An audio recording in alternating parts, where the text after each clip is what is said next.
Assalamualaikum warahmatullahi wabarakatuh. Salam sejahtera bagi kita semua. Om Swastiastu, Namo Buddhaya, salam kebajikan. Sebelumnya, izin memperkenalkan diri. Nama saya Francisca Cindy Kusuma dengan NIM 201136559. Di video kali ini, saya akan membuat video wawancara guna untuk memenuhi persyaratan tugas ujian akhir semester matkul kecakapan antar personal yang diampu oleh Ibu Nuraini Mkom.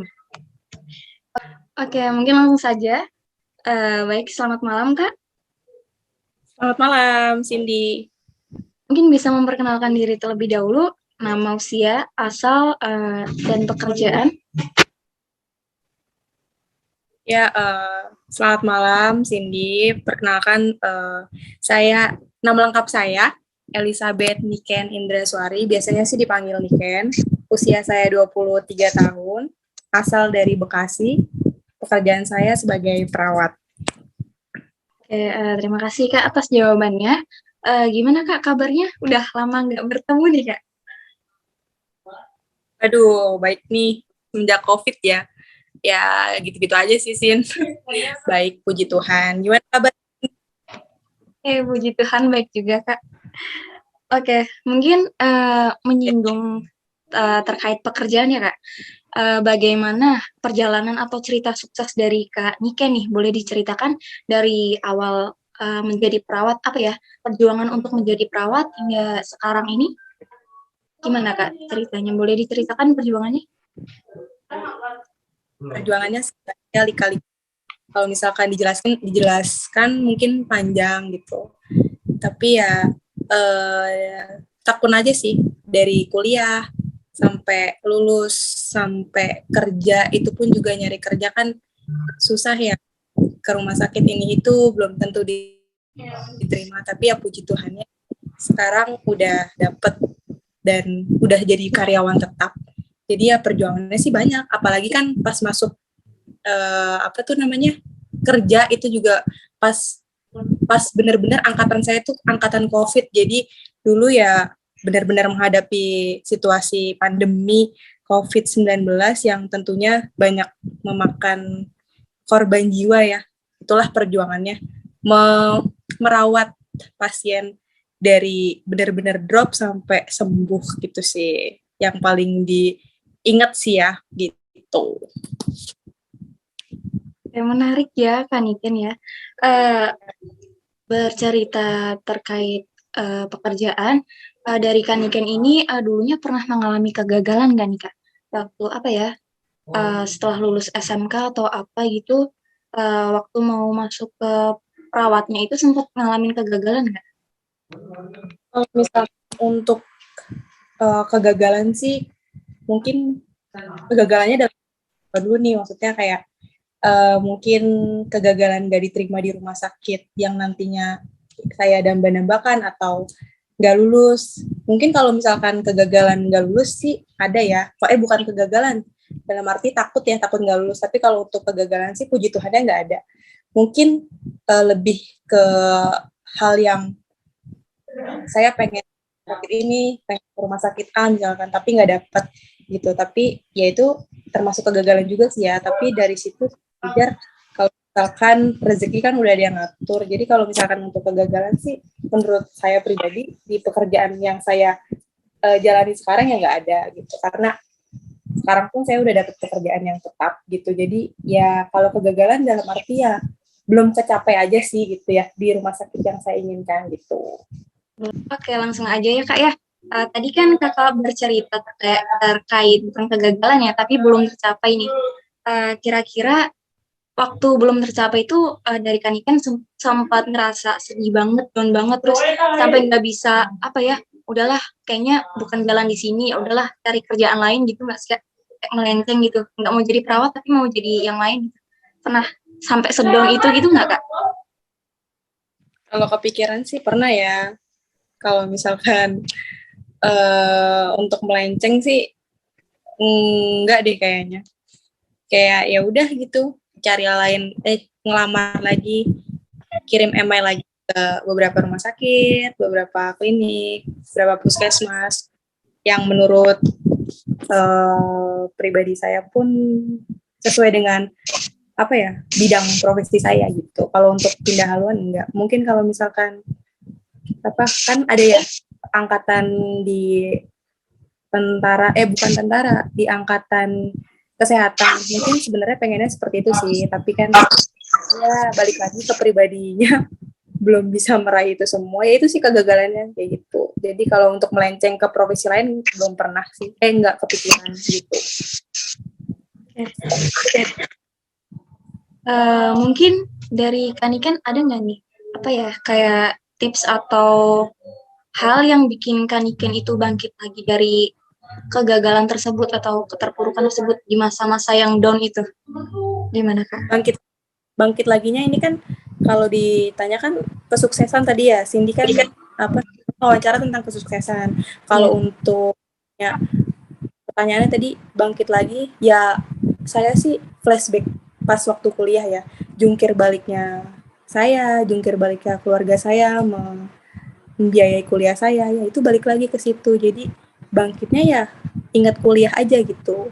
Susah payahnya saya kerjain tugas skripsi dari pagi sampai nggak tidur, kadang kayak gitu. Jadi ya yang buat saya bangkit lagi ya kalau udah lulus ya harus bisa memenuhi cita-cita yang saya impikan gitu. Jadi ya bangkitnya seperti itu sih gitu. Lebih kayak inget usaha keluarga atau usaha pas zaman kuliah nih Kak gitu ya? Betul, bangkitnya itu. Jadi lebih semangat lagi buat kerja gitu. Karena kan apa pekerjaan itu dan rezeki sudah diatur. Jadi kalau misalkan gagal ya kita coba lagi gitu kan. Dibangkit lagi.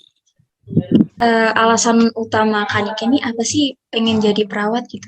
Orang-orang tuh pada pengen jadi dokter entah, poluan, guru, kayak gitu Kak. Ada mungkin yang jadi programmer, Kanike apa nih alasannya? Kalau ditanya alasan, yang pertama mungkin cerita dari ini ya, dari cerita nenek saya waktu saya masih SMP. Nah, waktu itu kan nenek saya kan emang udah terbaring lemas ya di ICU karena ya ada problem lah gitu di rumah kepleset dan akhirnya koma. Terus saya lihat perawat tuh di rumah sakit sigap gitu kayak RGP, jadi kayak bantu biar nenek saya bangun lagi. Waktu itu kan udah anfal kan, artinya udah nggak ada gitu nafasnya. Jadi di situ saya lihat keren juga ya jadi perawat. Akhirnya saya berniat SMK saya perawat. Jadi waktu itu kan SMP nenek saya yang masuk rumah sakit.